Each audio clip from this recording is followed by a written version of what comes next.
Hola, buenas tardes.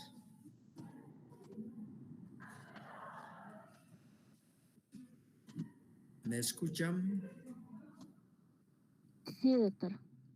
Ok, gracias. Bien, eh, voy a cerrar la puerta. Un momentito.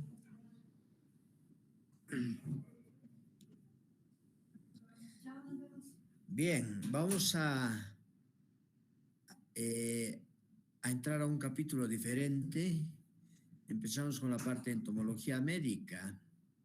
Entonces, para muchos, o sea, la entomología es el estudio de los insectos, pero no solamente se ocupa del estudio de los insectos, sino de los artrópodos.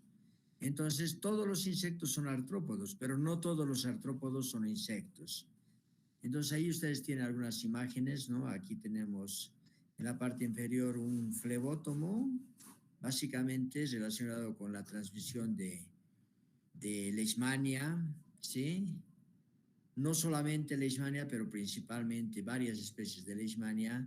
Tenemos aquí al centro un mosquito Aedes albopictus, que está relacionado con la transmisión principalmente de varios virus, y a la derecha tenemos un mosquito Anopheles, que está relacionado con la transmisión de varias especies de parásitos del género Plasmodium. Y arriba tenemos un triatomino que está relacionado a la transmisión de la enfermedad de Chagas. Bien, entonces, como les decía, la entomología médica es la disciplina que estudia los insectos y organismos afines, vale decir, no solamente insectos, estudia a todos los artrópodos. Los artrópodos son un grupo de seres vivos que están incluidos en el filo artrópoda. Y estos son importantes por diferentes razones, porque pueden provocar directamente enfermedad en el hombre, como patógenos, por ejemplo, como parásitos externos, pueden parasitar ciertas estructuras del organismo o pueden también ser transmisores. Hasta el momento ya hemos visto las anteriores especies eran transmisoras de agentes patógenos, ¿sí? Parásitos, bacterias, virus, y también pueden inocular sustancias o pueden tener en su estructura algunas estructuras, perdón, que sea redundante, en su organismo algunas estructuras que puedan tener sustancias urticantes que puedan provocar daño cuando entran en contacto con la piel, por ejemplo. Entonces ahí tenemos algunos insectos arriba, los que pueden ser vectores cuando pican. Otros pueden provocar reacciones irritantes en la piel. Otros pueden provocar, como en este caso, o sea, pueden ser la causa de que hayan lesiones en el organismo. Entonces, se caracterizan principalmente los artrópodos porque tienen estos dos aspectos importantes. Tienen un exoesqueleto, vale decir, un esqueleto externo, y tiene patas articuladas. Entonces, lo más importante del filo artrópoda. Por lo tanto, son animales invertebrados, tienen un esqueleto externo que se denomina exoesqueleto, es quitinoso, es duro, tienen el cuerpo segmentado, ustedes pueden ver aquí, tienen segmentos, y además tienen apéndices articulados, o sea, las patas y otras estructuras de su organismo que están articuladas. Entonces, una cosa importante es que muchos de los que ya hemos visto y vamos a ver más todavía, son importantes muchos artrópodos porque son vectores biológicos. Y los vectores biológicos son indispensables para mantener la infección en la naturaleza. Por lo tanto, un vector biológico es indispensable en el ciclo biológico del agente infeccioso. ¿Por qué? Porque el agente infeccioso cumple parte del ciclo biológico en este artrópodo. Y con mucha frecuencia es específico para el agente infeccioso, es decir, no cualquier artrópodo puede servir de vector biológico. Entonces hay cierto grado de especificidad entre el agente patógeno y el vector. Aquí solamente para recordarles la situación de Leishmania. En Leishmania aquí tenemos los flebótomos, que son los hospedadores invertebrados, los hospedadores invertebrados y los hospedadores vertebrados por este lado. Entonces, en los invertebrados, ¿sí?, el parásito ingresa en una etapa, como pueden ver aquí dentro de las células, se transforma y además se multiplica. Entonces, está cumpliendo el parásito parte de su ciclo biológico. Por lo tanto, este es un vector biológico. ¿Por qué es un vector biológico? Porque va a transmitir al patógeno. Y esto se diferencia del vector mecánico, porque el vector mecánico no es necesario para mantener la infección en la naturaleza, pero sí la favorece. Es inespecífico en relación al agente infeccioso, es decir, ¿qué más da? Pues un virus, una bacteria, un parásito, etcétera, que, por ejemplo, pueda estar en las heces. Igual se contaminan las patas de algunos de estos artrópodos y puede posteriormente posarse en algún alimento, como ustedes pueden ver en la imagen. Entonces, ahí el agente patógeno no cumple parte de su ciclo biológico en el vector, entonces solamente lo transporta. Y aquí tenemos el caso de la mosca, ¿sí?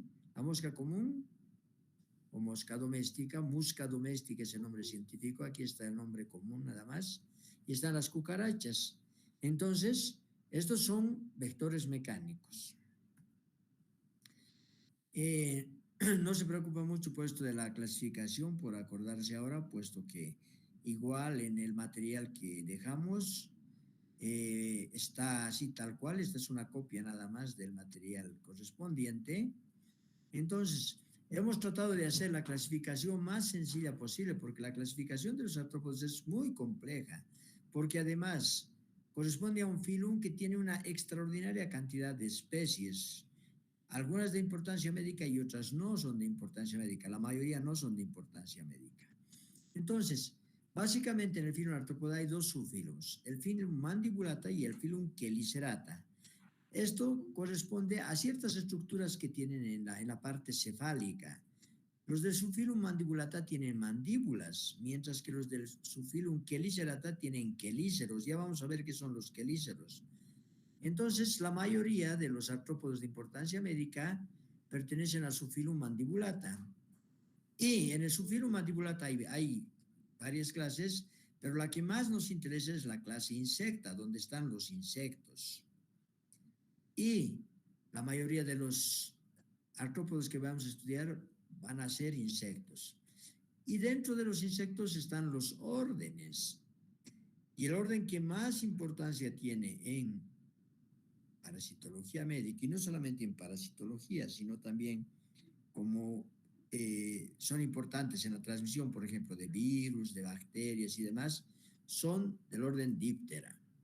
Y ahí está la familia Culicidae, donde están los mosquitos, están las familias Psychodidae, donde están los flebótomos, la familia Simulidae, donde están los simúlidos, la familia Ceratopogonidae, donde están los gulicoides, y hay otras familias, aquí las hemos agrupado como Musidae y otras, donde hay varios artrópodos que son responsables de provocar miasis.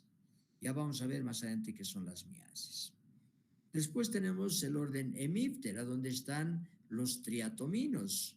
Ya recuerden ustedes que justamente esta semana en las prácticas estamos haciendo enfermedad de Chagas, entonces ahí están, en el orden Hemiptera está la familia Reduvidae, y ahí están los triatominos, es decir, los vectores de la enfermedad de Chagas.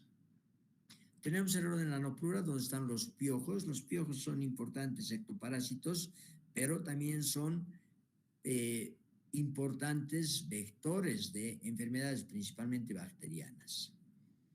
Tenemos el orden Siphonáptera, donde están las pulgas, que de igual manera son ectoparásitos temporales. Los piojos son ectoparásitos permanentes y las pulgas, además, también tienen papel en la transmisión de enfermedades.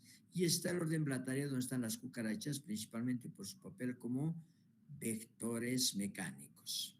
Y tenemos la clase crustácea, donde están los copépodos, y estos sí son artrópodos que participan en el ciclo biológico de algunos parásitos, por ejemplo. En el subfilo Chelicerata, en general tenemos a los arácnidos. Y en la clase arácnida tenemos dos órdenes, el orden escorpionida y el orden acarina. En el orden escorpionida están las arañas y los escorpiones. Entonces no son transmisores de enfermedades, sin embargo, ciertas arañas como los escorpiones tienen la característica de tener, de inocular veneno y por lo tanto pueden en algunos casos provocar enfermedades e inclusive la muerte. Y en el orden acarina están los ácaros y las garrapatas. Los ácaros principalmente pueden estar relacionados con parasitosis de las superficies, ¿sí? Y ¿A las dónde? garrapatas también son parásitos, Exactamente. ectoparásitos y pueden ser vectores. Los ácaros en general no son vectores, pero las garrapatas sí. Bien, ahora, son importantes, aquí hemos tomado en cuenta los vectores más importantes de enfermedades. Entonces, ya hemos dicho, el agente patógeno es Trypanosoma cruzi, la enfermedad es la enfermedad de Chagas, y los vectores principalmente pertenecen a tres géneros, Triatomas, Rhodius y Panstrongylos. El agente es Leishmania infantum, antiguamente llamada Leishmania chagasi en América. La enfermedad la leishmanía es visceral y el vector más importante en América es Lutzomia longipalpis. Tenemos varias especies del género Leishmania. Ustedes saben que el género Leishmania tiene más o menos alrededor de 30 especies y de esas aproximadamente 20 provocan enfermedad en el hombre y provocan diferentes enfermedades clínicas que se denominan leishmaniasis.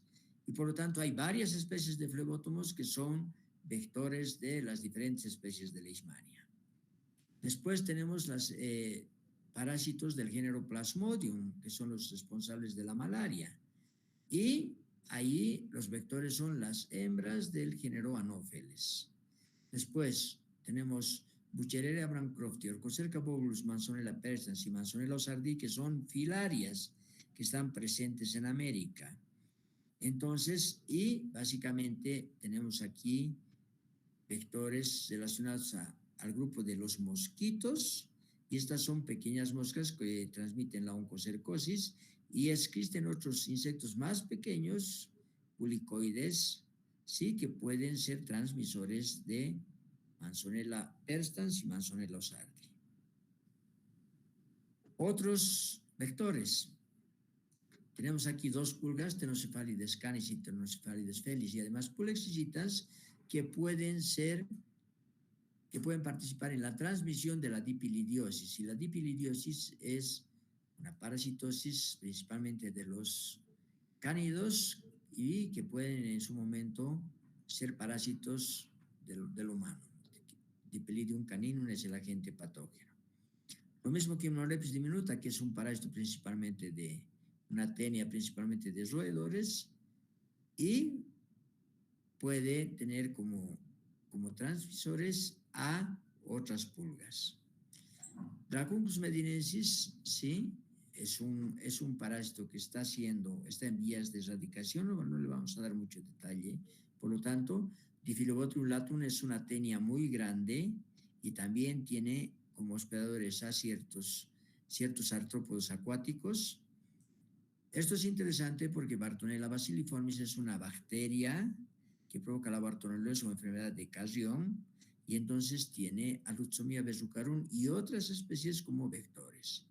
Yersinia pestis es una bacteria que provoca la peste y son pulgas, principalmente Xenospilia chiopis, las que participan en la transmisión. Y así tenemos aquí varias riquezas. De Rickettsia prowazekii, que provoca el tifus exantemático, el vector es Pediculus humanus. Es decir, es un ectoparásito, pero que también transmite una Rickettsia. Tenemos Rickettsia tifi, sí, que provoca el tifus murino o endémico, y el vector ¿sí? Es Xenospilla etiopis. Entonces aquí hablamos de una pulga. Rickettsia rickettsii, sí, que provoca la fiebre manchada, y tenemos tenemos garrapatas como los vectores. Rockalimea quintana, fiebre de las trincheras, y es también el piojo el transmisor. Coxella burnetii, que provoca la fiebre Q, y son varias garrapatas las que transmiten. Y aquí pasamos a hablar de los virus. El virus de la fiebre amarilla, la enfermedad se llama fiebre amarilla y es transmitido por Aedes aegypti cuando la transmisión es urbana, pero lo que más preocupa es la transmisión selvática, donde participan especies del género Hemagogus y Sabetes principalmente. En el caso del virus del dengue, el principal vector es Aedes aegypti, pero también están involucrados otros aedinos, por ejemplo, es el caso de Aedes albopictus y otras especies. Y después hay varios otros albovirus que provocan encefalitis y otro tipo de enfermedades, donde hay mosquitos que están participando en su transmisión, y también flebótomos. Bien, entonces una de las características, vamos a hablar de la morfología general de un insecto, ¿sí? Entonces la morfología general de un insecto, aquí tenemos de que tiene el cuerpo segmentado, hemos dicho. Entonces aquí tenemos la cabeza, el tórax y el abdomen. Es decir, los insectos tienen el cuerpo dividido en 3 partes. Lo importante es que en la cabeza, ¿sí?, los apéndices articulados están relacionados con la sensibilidad. Por ejemplo, las antenas les sirven para la olfacción, tienen actividad olfatoria. Están los ojos para la visibilidad, y también tiene palpos, ¿no?, en la parte del aparato picador. No todos tienen aparato picador, nos interesan los que tienen aparato picador porque sirven como vectores. Entonces, digamos, la cabeza está relacionada principalmente con la sensibilidad. Mientras que en el tórax se articulan las estructuras relacionadas al movimiento. Entonces están ahí las patas y están las alas. Ojo, no todos los insectos tienen alas. Y el tercer segmento es el abdomen, que principalmente está relacionado con el aparato digestivo y con el aparato genital. Bien, esto es un insecto que tiene 3 partes. En el caso de la clase arácnida, en los arácnidos, ¿sí?, solamente hay 2 partes, el cefalotórax y el abdomen. Vale decir, la cabeza y el tórax se han fusionado en uno, y aquí tenemos el cefalotórax y el abdomen. ¿Sí? Entonces, estas son las arañas, y aquí tenemos los escorpiones. También los escorpiones solamente tienen 2 partes, pero la parte posterior del abdomen, entonces, sí, se prolonga, y aquí tiene una estructura que corresponde a un aguijón con el que los escorpiones o alacranes inyectan el veneno. Los 2 son arácnidos, ¿sí? Y deben tener en cuenta una cosa muy importante. Decíamos, estamos hablando aquí arriba de los insectos. Una de las características más fáciles para diferenciar es que los insectos tienen cabeza, tórax y abdomen. En cambio, los arácnidos tienen cefalotórax y abdomen. Solo 2 partes. Y una estructura muy fácil de reconocer son las patas. Entonces aquí tenemos 3 pares de patas por lado en los insectos, mientras que en las arañas y escorpiones tenemos 4 pares de patas, ¿no? Estas estructuras anteriores de las arañas y de los escorpiones se llaman quelíceros. Y los quelíceros también están presentes en las garrapatas, porque las garrapatas también son de la clase arácnida. Entonces aquí están las garrapatas. Entonces, si ustedes pueden ver, tienen 1, 2, 3, 4 pares de patas, a diferencia de los insectos. Entonces, las garrapatas no tienen alas, ¿sí? Las arañas no tienen alas y los escorpiones no tienen alas.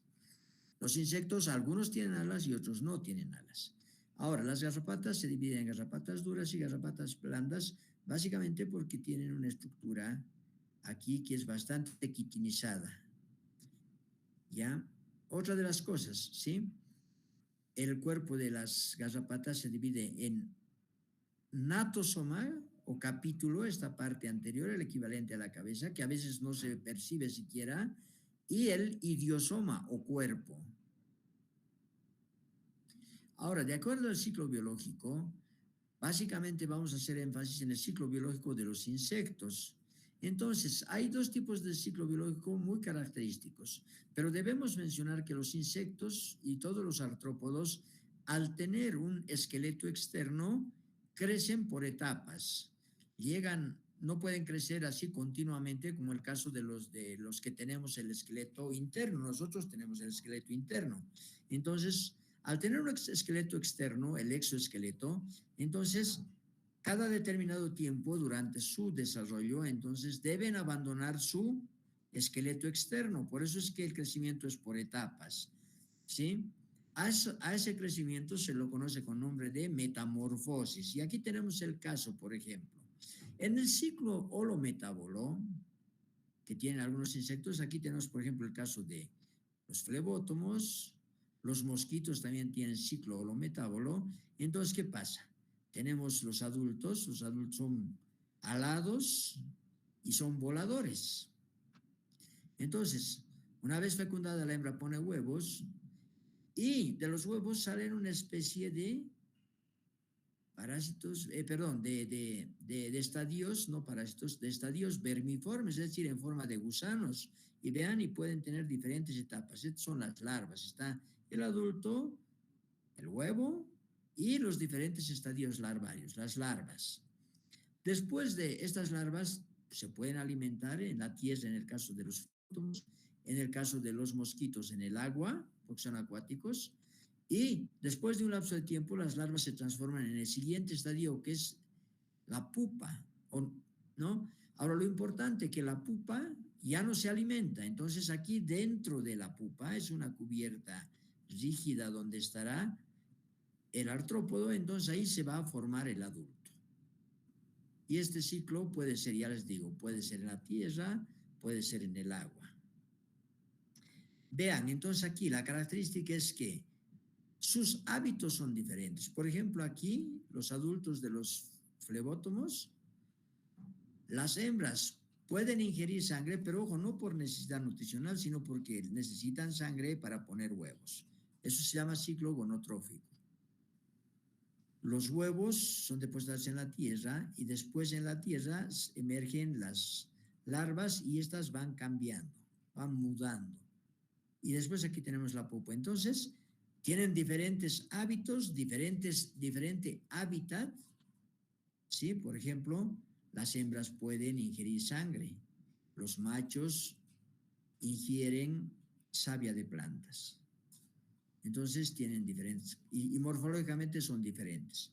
En cambio, los insectos del ciclo hemimetábolo, ¿sí? Vean, aquí están los adultos a este lado, y aquí tenemos los huevos.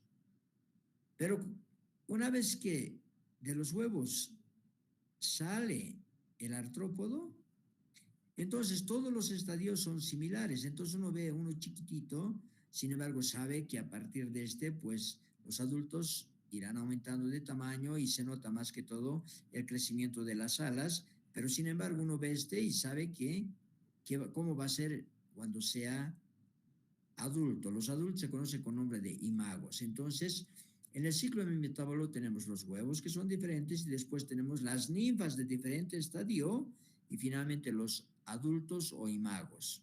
Entonces aquí todos los estadios son similares, tienen el mismo hábitat y tienen los mismos hábitos. Por ejemplo, esta ninfa 1 ya ingiere sangre.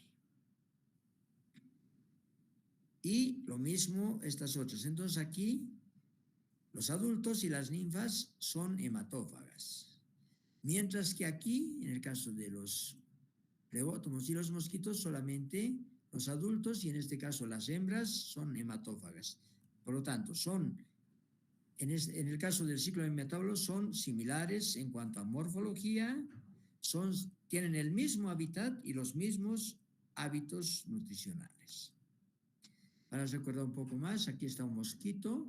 Vean, entonces en el mosquito, aquí está el adulto que vuela, pone los huevos, en el caso de Aedes aegypti, pone en el agua, ¿sí? Aquí está, un prototipo de larva, y la larva se transforma en pupa. Y aquí pueden ver un poquito más claro.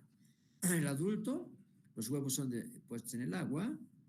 Vean, aquí salen las formas vermiformes en forma de gusano y esto se transforma en pupa. Entonces, este vuela, este es este. Estos son acuáticos y además cambian de forma. Sí, lo mismo en los flebótomos, como hemos visto antes. Esta es la mosca doméstica, ¿sí? O musca doméstica, nombre científico. Entonces, el adulto pone los huevos, aquí están después, no, aquí están los huevos, perdón, aquí están los estadios larvarios y después está la pupa. Este también es un ciclo holometábolo. Y esta es una pulga. Vean, la hembra pone huevos, salen las larvas se transforman en pupas y después estas en adultos. Este también es un ciclo holometábolo. El ciclo holometábolo, básicamente, digamos, lo más característico son los triatominos. Entonces están los adultos, ponen los huevos y salen las ninfas, y las ninfas son muy similares, tienen los mismos hábitos, van creciendo, van desarrollando las alas y así se va dando el ciclo. A diferencia de las pulgas, los piojos, que son ectoparásitos permanentes, pues tienen un ciclo hemimetábolo. Las pulgas tienen un ciclo holometábolo y los piojos un ciclo hemimetábolo. Vean, aquí la fecundación, ¿no? Está el macho y hembra. La hembra fija los huevos en los pelos. Sale la ninfa va creciendo, pero ya tiene una morfología similar a los adultos. Un ciclo hemimetábolo.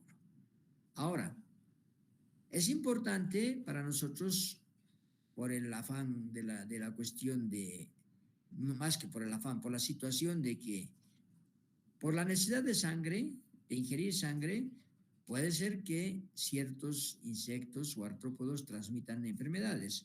Entonces, una cosa importante es la hematofagia. Para ser vector de enfermedades, pues tienen que ingerir sangre. Y además, tienen que ingerir sangre, pero tienen que picar al hombre, entonces tiene que haber antropofilia, porque si solo ingirieran sangre de animales, aparte del humano, entonces no serían importantes como transmisores de enfermedades humanas. Ahora, los insectos que tienen un aparato picador largo, como el caso de los mosquitos y los triatominos, ¿sí? Introducen el aparato picador y canalizan directamente un vaso sanguíneo. Es así como los mosquitos, en el momento de picar, introducen saliva y por lo tanto transmiten la malaria directamente, pues son altamente efectivos como vectores los mosquitos. Los triatominos hacen lo mismo, pero la ventaja es que los triatominos no inoculan saliva con parásitos, porque ya sabemos que los parásitos de Pansocrucis es eliminado con las heces, por lo tanto, la picadura de un triatomino no es infectante. Entonces, eso es lo que debemos tener en cuenta, ¿sí? Ese mecanismo, cuando hace el mecanismo de jeringa con su aparato picador, llega directamente al vaso sanguíneo, se llama capillary feeding. Utilizamos este término en inglés que quiere decir alimentarse desde los capilares, porque es más fácil que decirlo en español. Y aquí está el otro mecanismo que es el pool feeding. ¿Qué quiere decir pool feeding? Que cuando el aparato picador que tienen los artrópodos es pequeñito, ¿sí? no pueden llegar a los vasos capilares, entonces lo que hacen es introducen el aparato picador, divulsionan, es decir, lesionan el tejido, cosa de que por la lesión que están provocando hay un acúmulo de sangre. Ese es un pool de sangre. Y por lo tanto, aquí el mecanismo es de pool feeding. Y eso, por ejemplo, hacen los flebótomos, los que transmiten las leishmaniasis. Por lo tanto, es importante esto porque ocurre que los parásitos están, por ejemplo, en la piel, en las células de la piel. Y entonces, al lesionar el tejido, hace que se desprendan las células y los parásitos estarán aquí, dentro de las células, o libres, porque se destruyen algunas células, en un pool de sangre. Ese es el pool feeding y el capillary feeding. Bien, es importante para que un artrópodo sea vector, ¿sí? Tener en cuenta de que será vector de un agente patógeno, sea un parásito, un virus, una bacteria, etc. ¿Sí? Un helminto también puede ser. Tiene que haber un hospedador susceptible, ¿sí? Y obviamente un vector necesita del medio ambiente, de ciertas condiciones, sí, biológicas. Tiene que haber ciertas cosas, por ejemplo, aquí es necesario el agua. Tiene que haber cuestiones también físicas. Tiene que haber aspectos socioeconómicos, porque de pronto si esto estuviese asfaltado, tal vez no puede acumularse aquí agua. Entonces, todo esto hace que un insecto pueda tener capacidad vectorial y tenga competencia vectorial. ¿Qué quiere decir que tenga competencia vectorial? ¿Sí? Que en este caso, digamos, un parásito puede desarrollar en un vector y además, una vez que ha desarrollado en este vector, puede alcanzar su forma infectante. Entonces, tiene competencia vectorial. Pero además, ¿sí? Para tener capacidad vectorial tiene que tener la oportunidad de picar, en este caso al humano. Entonces, competencia vectorial y capacidad vectorial no son lo mismo. Bien, entonces, para hacer un vector, ¿qué cosas necesita un insecto? Primero, decíamos, tiene que ser hematófago.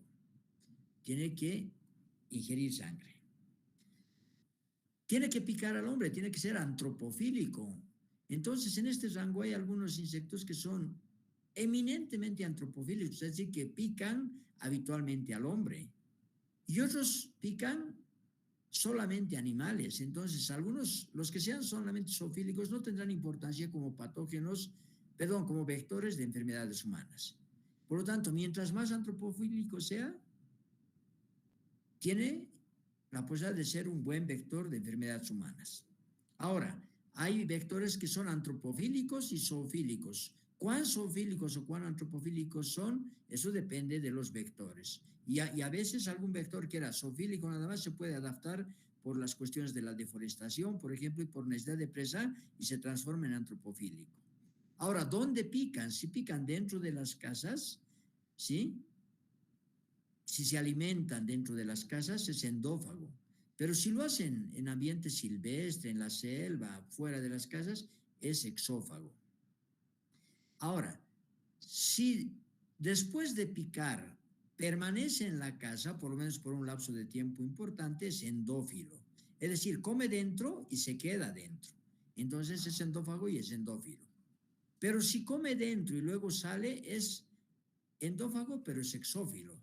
Ahora, si solo pica fuera de las viviendas, digamos en la selva, es exófago y es exófilo, porque pica fuera de las viviendas, pica en la selva y vive en la selva.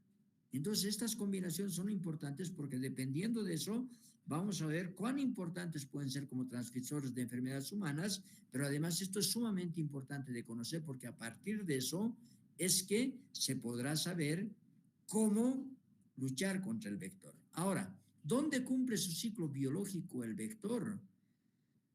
No, muchos, la mayoría, cumplen su ciclo en el ambiente silvestre o selvático, es decir, fuera de las viviendas. Pero ojo, no nos olvidemos de que son muy importantes los insectos que cumplen su ciclo biológico en el domicilio, y si estos están domiciliados. Es el caso, por ejemplo, de Triatom infestans, que es el principal vector de la enfermedad de Chagas en Bolivia y en varios otros países.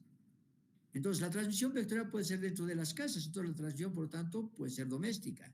Alrededor de las casas puede ser peridoméstica o lejos de las mismas, entonces puede ser selvática, por ejemplo. ¿Sí? Entonces, en esa triada, aquí tenemos, ¿no? Decíamos un mosquito, este es un mosquito anófeles por las especies de manchas que tiene en las alas, este es un mosquito aedes por las manchas, es de un color oscuro, más o menos negro, y de manchas blancas, este es Aedes aegypti, y este es un mosquito que, pero no, perdón, no es un mosquito, este es un insecto más pequeño que estos, pero esta es una pequeña mosca que es un flebótomo, que tiene el cuerpo cubierto de pelos.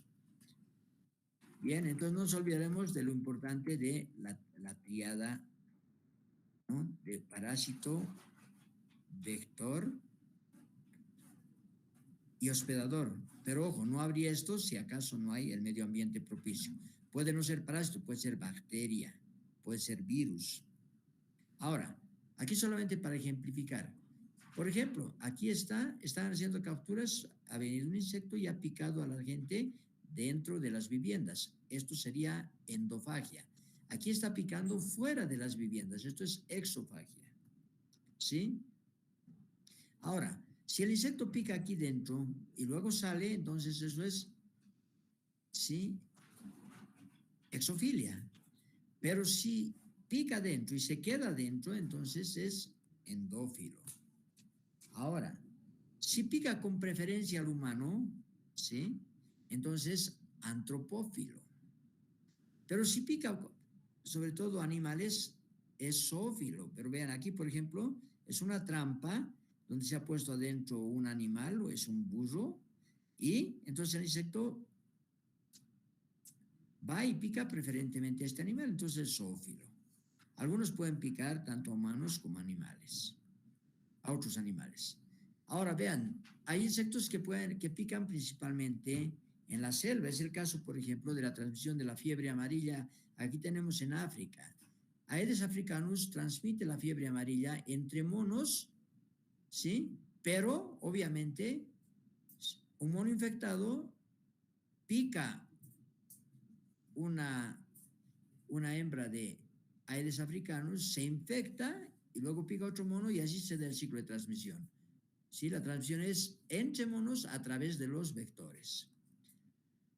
Esto puede cambiar y de pronto aquí tenemos otra especie de Aedes, entonces, y esto es menos selvático, por lo tanto aquí están cultivos, la transmisión se daría, se infecta esta otra especie de Aedes y podría picar al hombre, entonces la transmisión ha pasado al humano.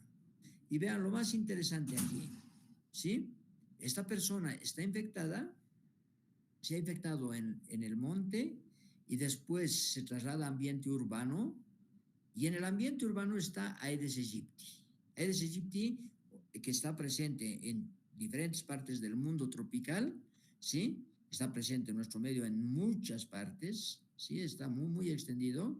Originalmente es un insecto de África, entonces lamentablemente se ha adaptado a las viviendas, vive con el hombre y entonces ahí hay transmisión urbana de la fiebre amarilla. De lo que era selvático nada más afectando a monos, eventualmente se infecta un humano y a partir de eso la transmisión se hace urbana.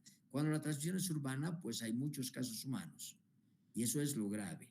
Felizmente hay una vacuna contra la fiebre amarilla, pero en el pasado la fiebre amarilla ha causado mucha muerte. Tenemos la transmisión selvática en América.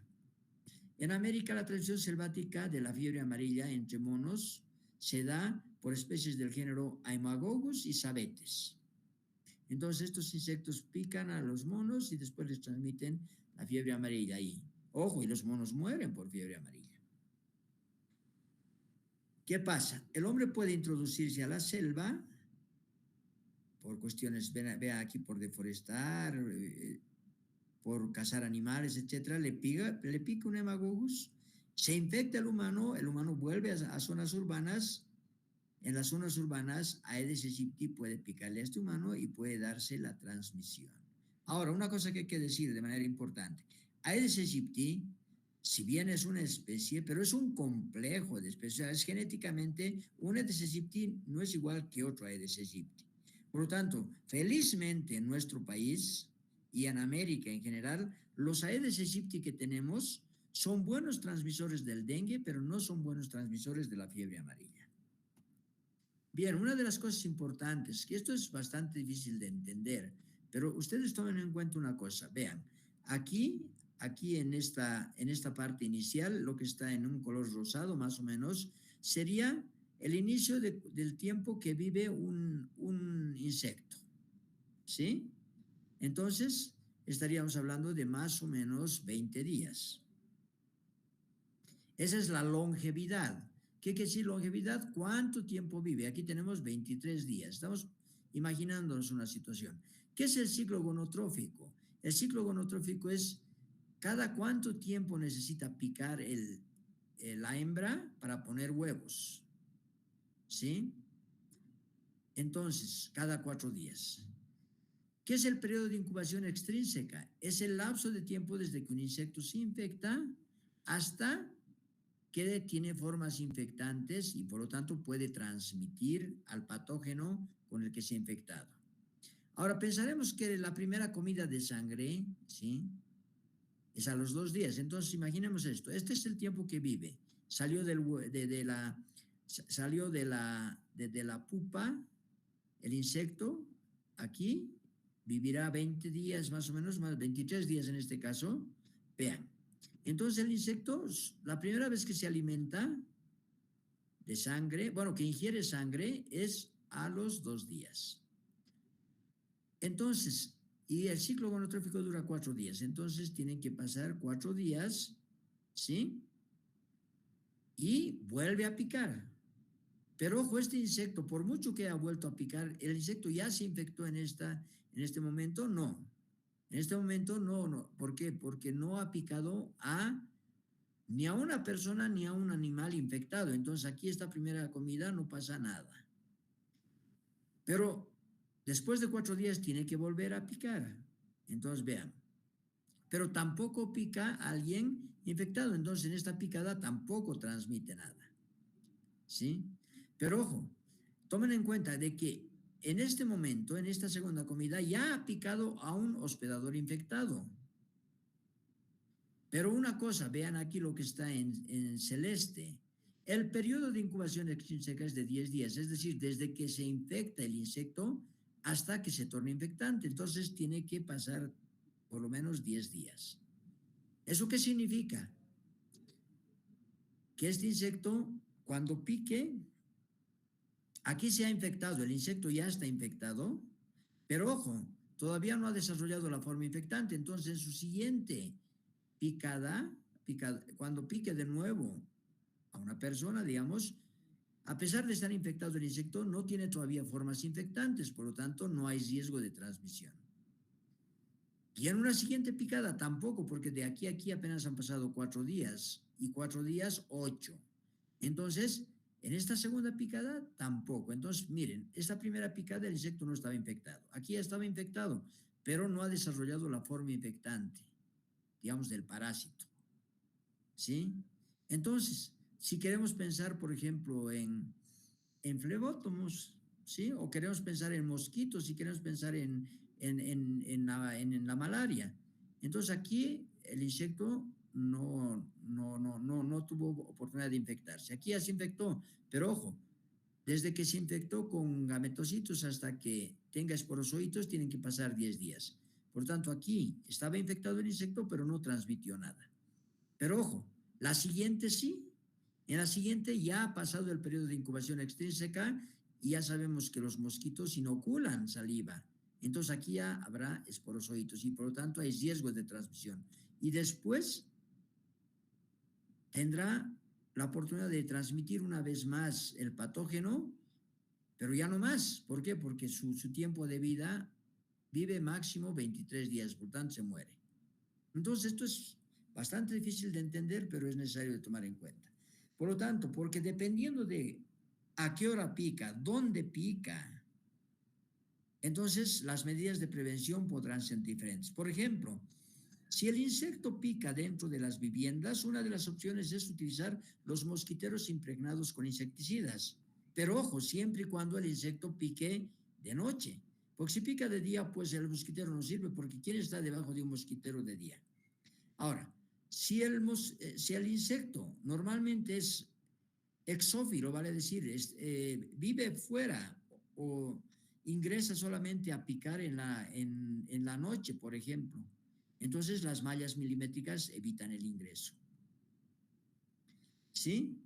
Ahora, esto, lo que ustedes pueden ver aquí a manera de humo, son lo que se conoce con nombre de termonieblas, ¿sí? O las fumigaciones espaciales. El insecticida aquí es expulsado a manera de humo, una especie de humo, de nube. Entonces, el poder del insecticida en estos casos, aquí también, estas son las bombas Swinfog y estas son las bombas Leco. Las bombas Leco se montan en camionetas y las bombas Swinfog son manuales, tienen el mismo principio, pero el insecticida que sale actúa durante segundos nada más y solamente va a matar a los vectores que están volando. El efecto es muy breve. A eso se conoce con el nombre de fumigado espacial. Bien, no está aquí en imagen, pero cuando no es aplicado así, si no es aplicado como rociado, como líquido en las paredes, de dentro y fuera de las viviendas, entonces eso ya no se conoce con el nombre de fumigado espacial, sino con el nombre de rociado residual. El efecto del insecticida en las paredes, así que ha sido aplicado en forma líquida, dura por lo menos 4 meses. Entonces, aquí solamente para comparar los ciclos biológicos, vean, un ectoparásito, que es la pulga, y un ectoparásito, que es el piojo. El piojo tiene ciclo hemimetábolo, la pulga tiene ciclo holometábolo.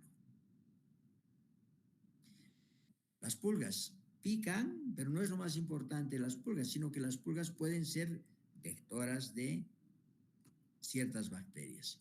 Hay pulgas que son ectoparásitos. Vean aquí desarrolla la pulga, son ectoparásitos temporales. Ha ingresado la pulga, permanece en el lecho bunguial principalmente, va creciendo de tamaño, se llena de huevos y los huevos van saliendo por aquí. ¿Sí? Vean, a pesar de que hemos avanzado mucho en tecnología, el tratamiento sigue siendo el mismo. Hay que retirar manualmente con una agujita, algo así, a la pulga. ¿Sí? Aquí están, este es el piojo de la cabeza o del cuerpo y este es el piojo del pubis. Pedículos humanos es importante como vector de enfermedades humanas. ¿Sí? Tirius pubis también es un ectoparásito como el piojo de la cabeza, pero ojo, este no transmite nada, mientras tanto, pedículos humanos sí es un importante vector. Vean aquí los huevos de los piojos en los pelos, y aquí están los piojos del pubis, Tirius pubis, que también se conoce como el nombre de ladilla. Ahora, cuando los huevos son fijados aquí, como en este caso, como liendres en los cabellos, entonces se tiene que ir retirando manualmente. Aquí vean, es un peine muy finito para ir retirando manualmente los huevos de los piojos. Y ustedes han debido ver, en Facebook está saliendo algo de una persona que se ha hecho millonaria. Bueno, dice que está ganando mucho dinero en Estados Unidos sacando. Estos son ácaros. Los ácaros también tienen.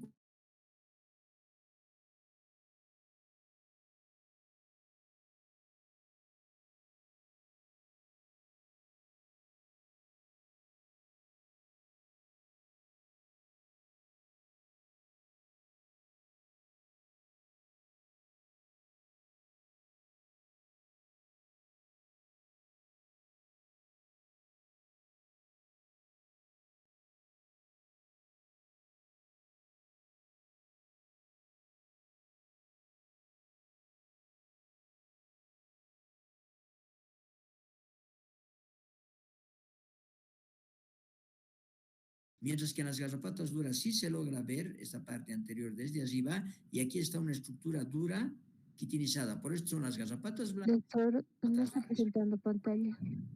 ¿No estoy presentando? No, doctor. ¿Desde qué rato? Hace rato no, doctor. Es que se ha salido y... Doctor, fue desde que comenzó a hablar de los ácaros. Ya. Ok, qué raro. A ver, no he hecho nada. Pero, a ver, gracias por avisarme.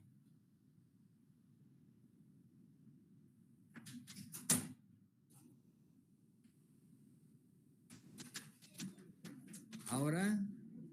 Doctor, buenas tardes. Hola, buenas tardes. Sí se ve, doctor. ¿Ahora sí se ve? Se ve, doctor. Sí, doctor. Ya. Bien, entonces aquí están los ácaros, ¿no? Decía que son artrópodos muy pequeñitos que están en el polvo, en las alfombras, etcétera. Y es más, muchos están en nuestro cuerpo. Y a algunas personas les provoca algún tipo de alteraciones en la piel y a otras no les provoca nada. ¿Sí? Este es el Sarcoptes cabeae, que provoca la sarna, o rascasascos, rascapalomita, etcétera, que es una ectoparasitosis muy frecuente, principalmente en condiciones de pobreza y muy fácil de adquirir. De hecho, muchos de los, bueno, me he infectado en el hospital atendiendo a la gente, ¿no? Puede provocar diferentes lesiones en la piel y en las personas inmunocomprometidas puede provocar lesiones tan graves como esta que se llama sarna noruega, ¿sí? Las garrapatas tienen, decía, un ciclo parecido al ciclo de mi metábolo. Aquí está el adulto con 4 pares de patas, pone los huevos, ¿sí? Y después hay una larva hexápoda, que quiere decir que tiene solamente 6 patas, mientras el resto de las ninfas tienen 8 patas. Las garrapatas, en este caso aquí arriba están las garrapatas blandas. En las garrapatas blandas, la parte equivalente a la cabeza, que se llama capítulo o natosoma, está por debajo del cuerpo, entonces no se logra distinguir. Entonces, estas son las garrapatas blandas. Mientras que las garrapatas duras sí se nota la parte, el natosoma capítulo sí se nota desde arriba y tienen una estructura quitinizada, o sea, una estructura más dura que se conoce con nombre de escudo. Entonces, por eso se llaman garrapatas duras y garrapatas blandas. Son importantes prácticamente, sobre todo en la transmisión de ciertas riquezas. ¿Sí? ¿Cómo se parasita uno con garrapatas? Por ejemplo, las garrapatas van cambiando de hospedador. Entonces, estaban en este animal, luego en cierto estadio se colocan en la hierba, vean aquí, es una hoja, y esperan que venga otro hospedador. Y al cambiar mucho de hospedadores, entonces pueden ser muy importantes en la transmisión de enfermedades. ¿Sí?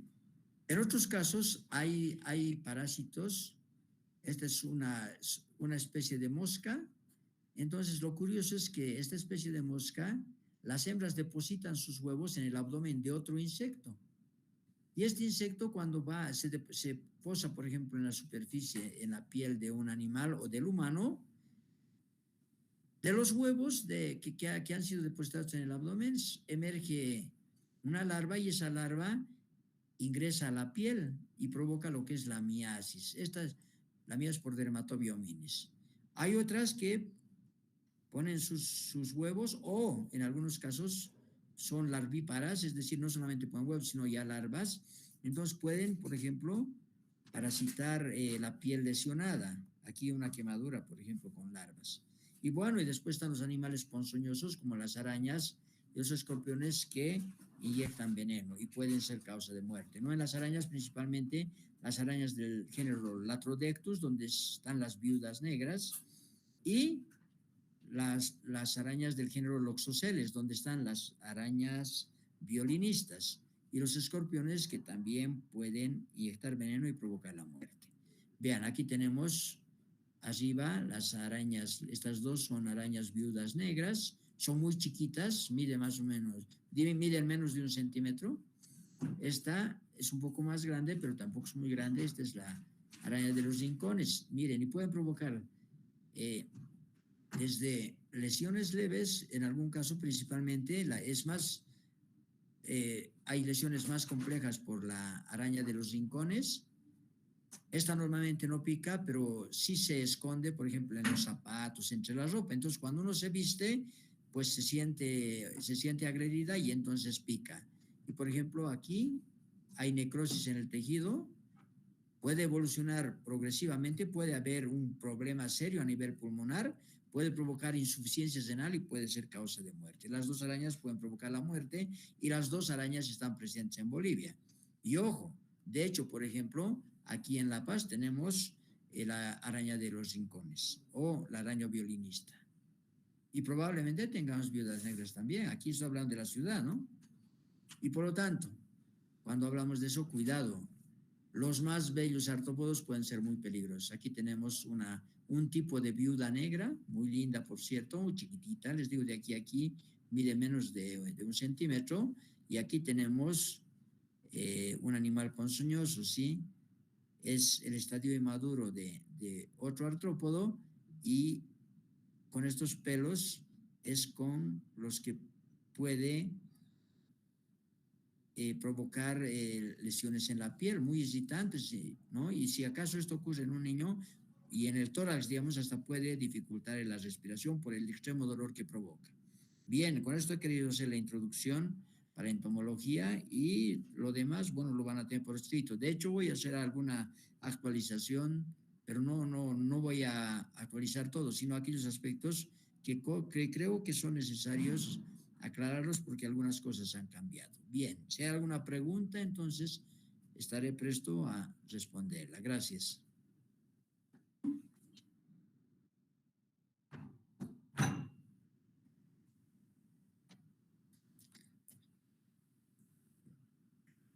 Bueno. Una pregunta que dice, en el caso de Anopheles sería endófago y exófilo. Miren, depende de las especies. Anopheles no solo es una especie, pero por ejemplo, si queremos hablar de Anopheles darlingi, el vector más importante de la malaria en Bolivia, Anopheles darlingi tiene un comportamiento bien interesante. En algunos lugares, Anopheles darlingi es endófago y endófilo, es decir, pica. Por ejemplo, en Gibraltar y Guayaramarín, donde hay la mayor transmisión de malaria, pica dentro de la casa y se queda reposando en las paredes, ¿sí? En el caso, pero también Anopheles darlingi, en otros lugares, pica afuera. Entonces, pica afuera y dentro. Por lo tanto, es endófago y es endófilo. Pero eso no quiere decir que solamente va a picar dentro, porque en varios otros lugares también pica fuera. Entonces, eso es un insecto que tiene la capacidad de adaptarse. Ahora, resulta que en algunos casos, por ejemplo, los flebótomos, ¿sí? Los flebótomos, en el caso de uno de los vectores más importantes, Lutzomia nuñez-varianglesi, es un insecto, ¿sí?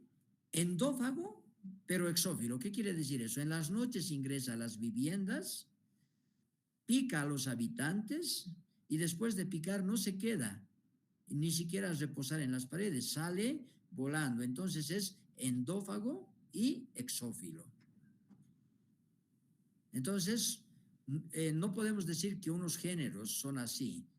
Todo depende de la especie y a veces una misma especie en un lugar tiene un tipo de comportamiento y en otro lugar otro tipo de comportamiento. Es muy compleja la entomología, pero es muy importante conocer esto para saber cómo vamos a luchar contra la enfermedad que está transmitiendo un insecto.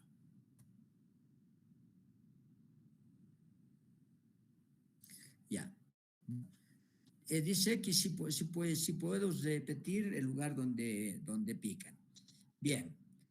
Si pican dentro de las viviendas es endófago. Endo es dentro, fago, comer, es decir, que come dentro. Si pica fuera de las viviendas es exófilo. Exófago, es exófago. Si pica dentro es endófago. Si pica fuera es exófago. Si después de picar permanece dentro de las viviendas, ¿sí? Es endófilo. Si no permanece dentro de las viviendas o si solamente pica fuera de las viviendas, es exófilo. Si cumple su ciclo biológico dentro de las viviendas, es un artrópodo domiciliario, ejemplo, Triatoma infestans. Si es que cumple su ciclo biológico fuera de las viviendas, sobre todo en el ambiente silvestre, es un insecto silvestre. Si es en la selva, es selvático. Entonces, básicamente esto ustedes lo van a tener bien explicado. Bueno, lean las fotocopias que hemos elaborado hace algún tiempo. Bien, creo que no hay más preguntas. Sí, bueno, no hay más preguntas. Entonces, muchachos, con eso hemos terminado. Espero que les haya gustado la presentación. Por eso hemos utilizado bastantes imágenes. Hasta luego.